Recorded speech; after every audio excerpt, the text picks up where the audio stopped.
વિદ્યાર્થી મિત્રો, આપણે લાસ્ટ લેક્ચરમાં વોલ્ટેજ ઉદ્ગમ અને પ્રવાહ ઉદ્ગમ વિશે માહિતી મેળવી અને જોયું કે વોલ્ટેજ ઉદ્ગમ આદર્શ થવા માટેની શરત જોઈ, એટલે કે અક્કડતાનું પાલન કરે એના માટેની આપણે શરતો જોઈ અને એક્ઝામ્પલ જોયા.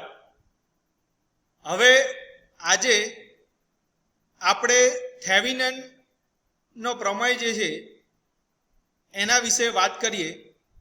તો સ્ક્રીન પર તમે જોઈ શકો છો કે એનું કથન જે છે એ મેં લખ્યું છે. આ જે કથન છે એમાં વોલ્ટેજ ઉદ્ગમો એટલે કે બેટરી અને ઇમ્પિડન્સની અંદર અવરોધ આવી જાય R1 અને R2. તો વોલ્ટેજ ઉદ્ગમ અને ઇમ્પિડન્સ ધરાવતા બે ટર્મિનલ વાળા, અહીંયા તમે સ્ક્રીન પર જોઈ શકો છો કે અહીંયા આ બે અવરોધ છે R1 અને R2 અને વોલ્ટેજ ઉદ્ગમ છે. આવું જે છે એની જગ્યાએ આવું જે સુરેખ જાળતંત્ર એટલે કે આ સર્કિટ જે વીજ પરિપથ છે જાળતંત્ર કહેવાય, એને સ્થાને સમતુલ્ય એટલે કે ધારો કે અહીંયા તો એક જ બેટરી છે, તો આની જગ્યાએ ધારો કે 2 કે 3 બેટરી હોય, એની જગ્યાએ આપણે એક જ બેટરી એટલે કે એને સમતુલ્ય વોલ્ટેજ ઉદ્ગમ VTH એટલે કે થેવિનનના વોલ્ટેજ, VTH નો મતલબ થાય થેવિનનના વોલ્ટેજ, અને સમતુલ્ય અવરોધ સમતુલ્ય ઇમ્પિડન્સ એટલે કે R1 અને R2 જે છે એનો એક જ અવરોધ એટલે R જે છે આ હવે બંને R1 અને R2 સમાંતરમાં છે કે શ્રેણીમાં છે એ પછી આપણે નક્કી કરીએ, પણ આ બંનેની સ્થાને આપણે એક અવરોધ મૂકીશું જેને RTH કરીશું અને બંનેને શ્રેણીમાં મૂકતું ધરાવતું સમતુલ્ય જાળતંત્ર મૂકી શકાય. જે હું તમને વધારે ડિટેલમાં જે છે એ નીચેની ફિગરની અંદર બતાવું કે કઈ રીતે આપણે એની જગ્યાએ શ્રેણીમાં ધરાવતું સમતુલ્ય જાળતંત્ર મૂકી શકાય એ આપણે જોઈએ. તો અહીંયા જોઈ શકો તમે કે ધારો કે આ એક વીજ પરિપથ છે, આ એક જાળતંત્ર છે, એની અંદર એક અવરોધ 25 કિલો ઓહ્મ, 20 કિલો ઓહ્મ અને 100 કિલો ઓહ્મનો છે અને એક બેટરી આપેલી છે 100 વોલ્ટની. તો આ બધા આ જે પરિપથ છે એ જે સુરેખ જાળતંત્ર એની જગ્યાએ આપણે આવું જે જાળતંત્ર છે એ મૂકી શકાય. અહીંયા જુઓ તમે 3 અવરોધ છે તો 3 નું એક સમતુલ્ય, ભલે હવે આપણે કેલ્ક્યુલેટ કરવું પડશે કે આ ત્રણેયનું સમતુલ્ય 40 કિલો ઓહ્મ કેવી રીતે આવ્યું એ આપણે જોઈશું, પણ 1, 2 અને 3 અવરોધની જગ્યાએ આપણે એક જ અવરોધ મૂક્યો, બરોબર. અને આ બેટરી જે છે એનું મૂલ્ય હવે બદલાઈ જશે, 80 વોલ્ટ થઈ જશે, જેને VTH કહેવાય. અહીંયા સિમ્બોલ ભલે ચેન્જ થયો, VTH એટલે થેવિનનના વોલ્ટેજ, RTH એટલે થેવિનનનો અવરોધ. તો આ બંનેને શ્રેણીમાં મૂક્યું છે, એવું જાળતંત્ર મૂકી શકાય એ તમે જોઈ શકો છો. પાછું આપણે પ્રમેય જે છે એનો કથન જોઈએ તો જોઈએ, વોલ્ટેજ ઉદ્ગમો અને ઇમ્પિડન્સ એટલે કે અવરોધ ધરાવતા બે ટર્મિનલ વાળા કોઈ પણ સુરેખ જાળતંત્રને સ્થાને સમતુલ્ય વોલ્ટેજ ઉદ્ગમ એટલે એક જ વોલ્ટેજ ઉદ્ગમ અને સમતુલ્ય ઇમ્પિડન્સ એટલે કે એક જ અવરોધ RTH ને શ્રેણીમાં જોડવાનું છે અને એવું સમતુલ્ય જાળતંત્ર મૂકી શકાય. ફરીથી આપણે એકવાર જોઈએ, અહીંયા જોઈ શકો છો કે એક અવરોધ, 2 અવરોધ અને 3 અવરોધ હતા, તો 3 નીકળી અને એક જ અવરોધ થઈ ગયો. આને કહેવાય સમતુલ્ય અવરોધ કહેવાય. બીજું, જેટલા આ તો અહીંયા એક જ બેટરી આપેલી છે, એવી રીતે 2-3 બેટરી ભલે જોડેલી હોય તો એની જગ્યાએ એક જ બેટરી જેને VTH થેવિનનના વોલ્ટેજ કહેવામાં, અને આ VTH અને RTH ને શ્રેણીમાં જોડેલા છે, આવું સમતુલ્ય જાળતંત્ર મૂકી શકાય. આ વસ્તુ સમજવાની છે. આ એક્ઝામ્પલ માટે ખાલી મેં તમને આપેલું છે. હવે જે છે એને આપણે પાછું સ્ક્રીન ઉપર જઈ અને ધારો કે તમને આની અંદર તો એક્ઝામ્પલ પૂછાવાના છે, પણ આપણે એની પ્રોસિજર પહેલાં જોઈ લઈએ કે થેવિનનના પ્રમેયની સાબિતી આપવી હોય તો એમાં સાબિતીમાં શું હોય, ધારો કે એક આવું જાળતંત્ર છે, એની અંદર આપણે IL એટલે લોડ પ્રવાહ કહેવામાં આવે છે, જે RL લોડ અવરોધ. હવે આગળ મેં તમને લોડ એટલે શું સમજાવેલું છે કે ટીવી હોય કે ફ્રીજ હોય તો એના માટે તમે લોડ કહી શકો એને, અને RL જે છે એને લોડ અવરોધ કહેવાય અને એમાંથી પસાર થતો પ્રવાહ આપણે આ શોધવાનો છે, જે આપણે જોઈએ. હવે સ્ટેપ નંબર 1 આ જોવાનું, અહીંયાથી પહેલું સ્ટેપ ચાલુ થશે કે કેવી રીતે અહીંયાથી પહેલું સ્ટેપ, બીજું સ્ટેપ, ત્રીજું સ્ટેપ કરીશું એટલે તમને IL નું મૂલ્ય જે લોડ અવરોધમાંથી પસાર થતા પ્રવાહનું મૂલ્ય આપણે અહીંયા મેળવી શકીશું. તો પહેલી પ્રોસિજરમાં પહેલું સ્ટેપ શું કરવાનું છે, તો જે સ્ટેપ પહેલું છે એમાં તમારે શું કરવાનું કે જે અહીંયા આરએલ દોરેલો હતો મેં પહેલા આગળની ફિગરમાં તમે જોઈ શકો કે આ ફિગરની અંદર મેં જે આરએલ દોરેલો હતો એને તમારે દૂર કરવાનો છે પહેલા સ્ટેપની અંદર. તો પહેલું સ્ટેપમાં ટર્મિનલ એ અને બી પરથી જે લોડ અવરોધ હતો એને આપણે દૂર કરી અને જે નવો પરિપથ છે એ આકૃતિ 1માં દર્શાવેલો છે.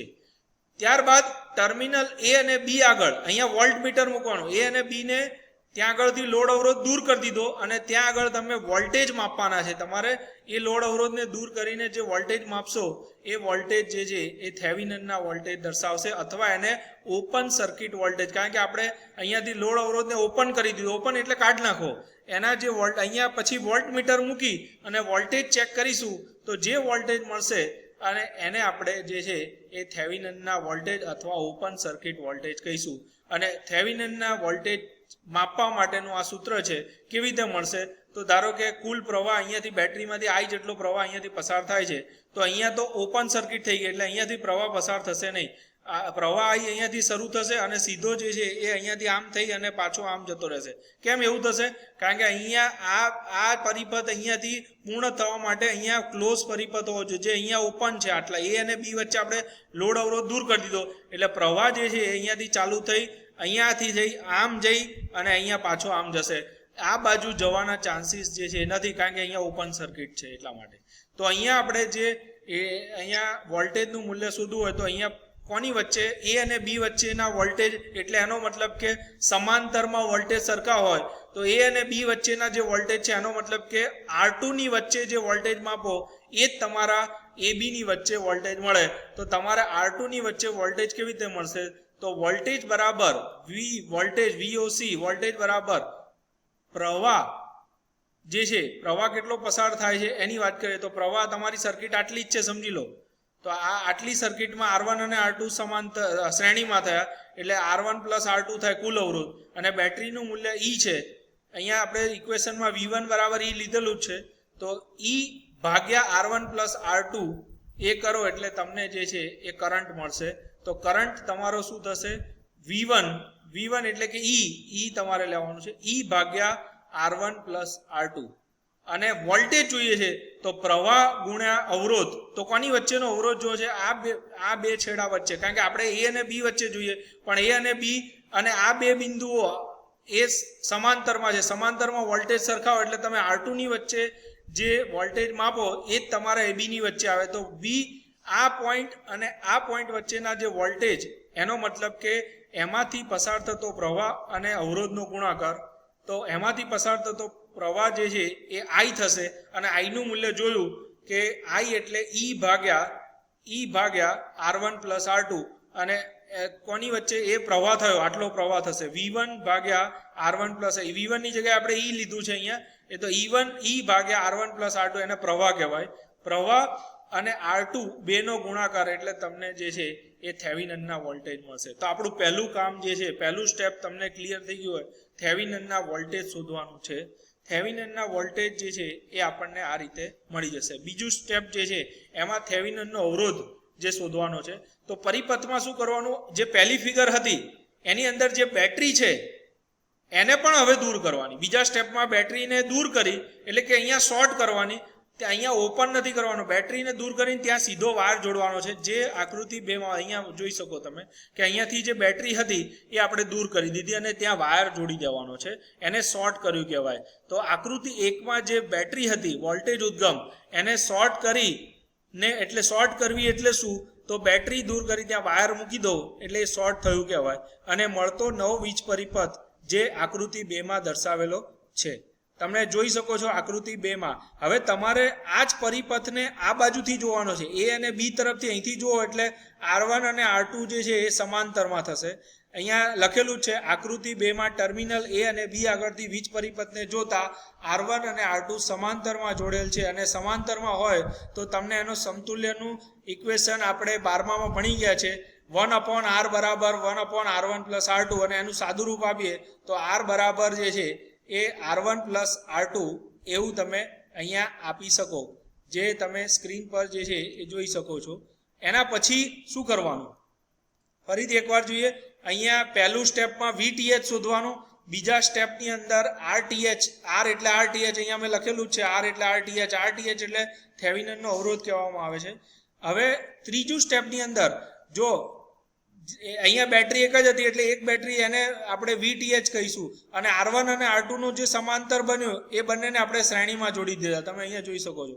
અને પાછું લોડ અવરોધ જોડીએ અને સર્કિટ પૂર્ણ કરીએ તો પહેલી સર્કિટમાં શું હતું, પહેલી સર્કિટમાં R1 હતું, R2 હતું અને બેટરી E હતી. એની જગ્યાએ હવે R1 R2 નું સમતુલ્ય RTH થઈ ગયું અને બેટરી એક જ થઈ ગઈ VTH. અને VTH અને RTH ને શ્રેણીમાં જોડતો પરિપથ જે મળી ગયો અને પરિપથ જે મળ્યો એ સમતુલ્ય પરિપથ કહેવાય, થેવિનનનો પરિપથ કહી શકાય. અને હવે આપણે જે છે, હવે તમે જોઈ શકો કે સર્કિટ તમારી આખી આટલી છે. હવે આ સર્કિટની અંદર RTH અને RL કેવા છે, શ્રેણીમાં છે. તો શ્રેણીમાં જે છે આપણે હવે આમાં આ પરિપથમાંથી પ્રવાહ પસાર કરતો શોધવો છે. તો પ્રવાહ એટલે IL, લોડ અવરોધ શોધવો હોય તો લોડ અવરોધ તમને પ્રવાહ, વીજ પ્રવાહનું મૂલ્ય શું કહેવાય, ઓહ્મ્સનો નિયમ પ્રમાણે પ્રવાહ બરાબર વોલ્ટેજ ભાગ્યા અવરોધ. તો વોલ્ટેજ કેટલા છે, VTH ભાગ્યા અવરોધ કેટલો છે, તો RTH અને RL નો સરવાળો. તો આ તમારો IL જે છે એ તમને મળી ગયો. તો IL શોધવા માટે આ ત્રણ, તો ખાસ ત્રણ ઇક્વેશનને આપણે મગજમાં રાખીએ અને લોડ વોલ્ટેજ જો માપવાનું કીધું હોય તો તમે લોડ વોલ્ટેજ પણ IL નું મૂલ્ય પછી RL અને બેનો ગુણાકાર કરો તો લોડ વોલ્ટેજ પણ શોધી શકો. તમારે હવે આગળ આપણે વાત કરીએ કે કેવી રીતે આપણે એનું મૂલ્ય જે છે શોધી શકાય. અહીંયા ફરીથી ત્રણ ઇક્વેશનને ધ્યાનમાં રાખીશું. પહેલું ઇક્વેશન જે છે VTH બરાબર અહીંયા બેટરીના જે વોલ્ટેજ આપેલા હોય એ પ્રમાણે તમારે અહીંયા બેટરીના વોલ્ટેજ V1 એટલે એ જગ્યાએ મૂકી દેવાનું. R1 નું મૂલ્ય આપેલું હોય તો R1 R2 નું મૂલ્ય મૂકી દેવાનું અને R1 અને R2 નું નીચે આ રીતે મૂલ્ય. પહેલો સ્ટેપમાં તમારે થેવિનનના વોલ્ટેજ માપી લેવાના. એના પછી થેવિનનનો અવરોધ RTH બરાબર R1 into R2 ભાગ્યા R1 plus R2, આ પરિપથ છે એ રીતે તમારો આ અવરોધ થશે. એટલે એ પ્રમાણે બીજા સ્ટેપમાં RTH શોધી લેવાનું, ત્રીજા સ્ટેપની અંદર IL શોધી લેવાનું. અને આ રીતે જે છે એ આપણે થેવિનન જે છે એનો પ્રમેયનો ઉપયોગ કરીને લોડ અવરોધમાંથી પસાર થતો પ્રવાહ જે છે એ શોધી શકીએ. અને થેવિનનના પ્રમેયનો ઉપયોગ કરીને જો લોડ વોલ્ટેજ પણ માપવાના કીધા હોય, જે રીતે એક્ઝામ્પલ આપેલો હોય એ રીતે આપણે ગણતરી કરવાની રહેશે અને આ રીતે આપણે જે છે એ ગણતરી કરી શકીએ. તો આ તમને એક એક્ઝામ્પલ આપેલો છે. એ થેવિનનના પ્રમેયનો ઉપયોગ કરીને તમારે આપેલ વીજ પરિપથ માટે 15 ઓહ્મ લોડ અવરોધ એટલે કે RL નું મૂલ્ય 15 ઓહ્મ આપેલું છે. અહીંયા R1 બરાબર 3 ઓહ્મ આપેલા છે અને R2 બરાબર 12 ઓહ્મ આપેલા છે અને બેટરીનું મૂલ્ય છે 24 છે. તો તમારે અહીંયા મેં જે રીતની હમણાં તમને આખી સિસ્ટમ બતાવી, જે સ્ટેપ વાઇઝ તમને બતાવેલું છે, એમાં સ્ટેપ 1માં VTH, સ્ટેપ 2માં RTH અને સ્ટેપ 3ની અંદર IL અને VL, આ બધા મૂલ્યો જે છે એ તમારે શોધવાના છે. આ એક્ઝામ્પલ જે છે તમારે જાતે કરવાનું છે અને આપણે નેક્સ્ટ લેક્ચરમાં જે છે એનું સોલ્યુશન જે છે એના વિશે ડિસ્કસ કરીશું. તમને જો આ સૂત્રો ખબર હોય તો એમાં ખાલી મૂલ્યો મૂકવાના છે તો એટલું તો તમે કરી શકો અને આ રીતે તમારા એક્ઝામ્પલ જે છે એ તમે સોલ્વ કરી શકો. આ જે છે એ આપણું બીજું લેક્ચર જે મેં તમને વાત કરી. આવી રીતે એક બીજો પ્રમેય આવશે નોર્ટનનો, પણ આની અંદર હજી આપણે આ એક્ઝામ્પલની આન્સર ચેક કરીશું, આન્સર મેળવીશું અને આગળ જે છે આના રિલેટેડ હજી 1-2 એક્ઝામ્પલ ગણી અને પછી આપણે બીજો પ્રમેય નોર્ટનનો પ્રમેય એના વિશે ચર્ચા કરીશું. Thank you.